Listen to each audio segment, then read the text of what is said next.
જય સિયારામ, રાધે રાધે। તો ફરીથી સ્વાગત છે મારા એક નવા મિની બ્લોગમાં। અને આપણે નીકળી ગયા ફટાફટ સવારમાં દુકાને।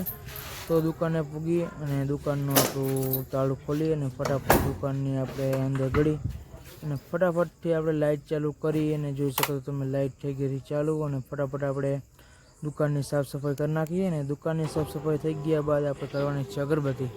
તો અગરબત્તી કરી અને મળશું પછી આગળ। અને ગાઈસ જોઈ લ્યો છો, અગરબત્તી કરી અને આપણે જવાનું છે ઘરે। ઘરે આપણે જવાની પહેલાં આપણે કામ વખાણનું થોડું કામ હતું એ કરી નાખી ગાઈસ।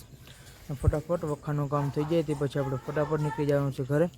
તો ઘરે નીકળી ગયા બાદ જોયું તો વાતાવરણ થોડુંક આમ લાગતું હતું કે વરસાદ જેવું આવશે। અને ઘરે પહોંચ્યા બાદ ગાઈસ આપણે ઉપર આવી ગયા આરામથી ધીરે ધીરે। અને જોઈ લો ગાઈસ વાતાવરણ એકદમ વરસાદ જેવું થઈ ગયું અને આગળ એવું લાગશે વરસાદ આવશે। અને ગાઈસ આપણે 3 વાગે નીકળ્યા તેની પહેલાં એક વરસાદનું રેડું એવું મસ્તીનું આવી ગયું હતું પણ આપણે મૂકતા ભૂલી ગયા છે। અને ફટાફટ આપણે દુકાને પૂગી ગયા, 3 વાગી ગયા છે અને ફટાફટ દુકાન ખોલી અને નીકળી જવાના છે આપણે બાપા આવીએ એટલે ઘરે। ઘરે જતાં પહેલાં થોડું કામ હતું અને પાછા આવી ગયા સાંજે દુકાને। તમે જોઈ શકો તો દુકાનની હાલત રેડી છે। તો મળશું કાલે નવા મિની બ્લોગમાં। બધાને જય શ્રી કૃષ્ણ, બાય બાય।